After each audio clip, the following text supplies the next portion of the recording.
this? I am from the future, and today I'm going to learn you about 3 simple shelters you can make from nature. Like, subscribe, all that crap. Building your own shelter can take all day and burn lots of precious calories. In a survival situation or after the apocalypse, you want to conserve that energy and always look for ready-made shelter first. This is shelter. This is shelter. This is shelter. This is shelter. This is shelter. This is shelter. This is not shelter. This is weird. Abandoned vehicles make great shelter. Even just being underneath an evergreen canopy will keep you from getting soaking wet. A good shelter is whatever keeps you warm and dry. And whatever you use, remember, a shelter is waterproof, not airtight. Always allow for ventilation. To survive the apocalypse and then die of asphyxiation would be a silly way to go. So if you're feeling dizzy, get out. Now, if you can't find any other natural shelter, it's above freezing and you're in the woods, your best bet is to build a lean-to. Look around your environment and see what you got a lot of. Here we got a lot of dry grass and long dead sticks. Dry leaves are another survivalist favorite. It's usually best to gather up a bunch of supplies before you get started and then get more as you need more. Normally you can find all kinds of things to lean your lean-to next to, but for educational purposes, I'm going to use posts. Set up a frame at about a 45-degree angle to the ground with its back to the wind. Once your frame is set, weave in a bunch of smaller sticks to create kind of a lattice, which will hold your debris. Then pile it on, baby! You want it about 2 feet thick to keep out the rain. It ain't always pretty, but it'll keep you dry, and it only took about 2 hours. If the temperatures are below freezing, you want something much smaller and cozier. You're essentially building a giant sleeping bag out of dry debris that you can snuggle inside.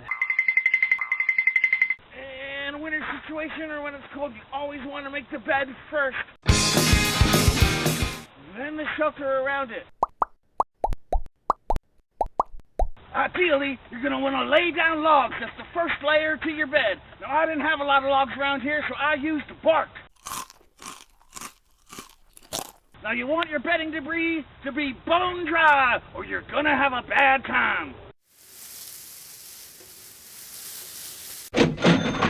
Once the bed is set, frame a little teepee-like structure out of dead sticks and branches.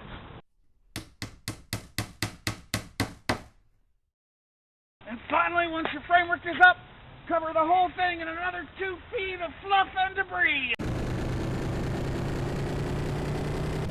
A small fire with a rock wall that reflects heat back into your shelter would be ideal.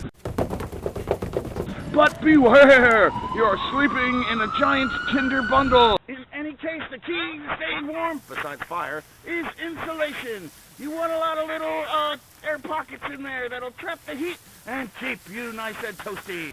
In extreme cold, you can even stuff your clothing with it. If you think you're going to be there a while and you want something a little more semi-permanent, you can build a wickiup. Or wigwam, which are just fancy native-type American words for mud hut.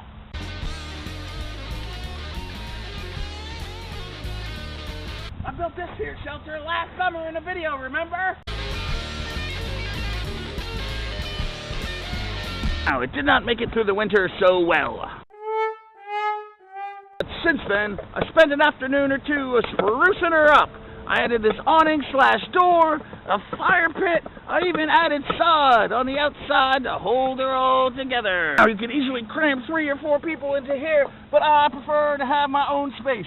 Here you see my bedding, my pea jar, a little pot, all the comforts of home.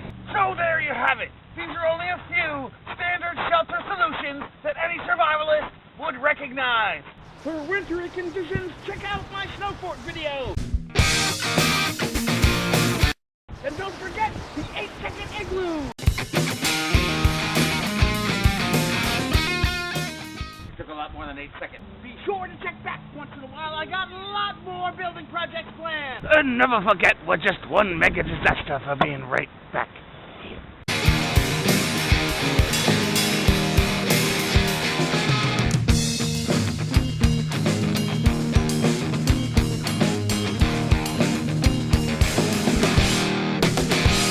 I only had a brain.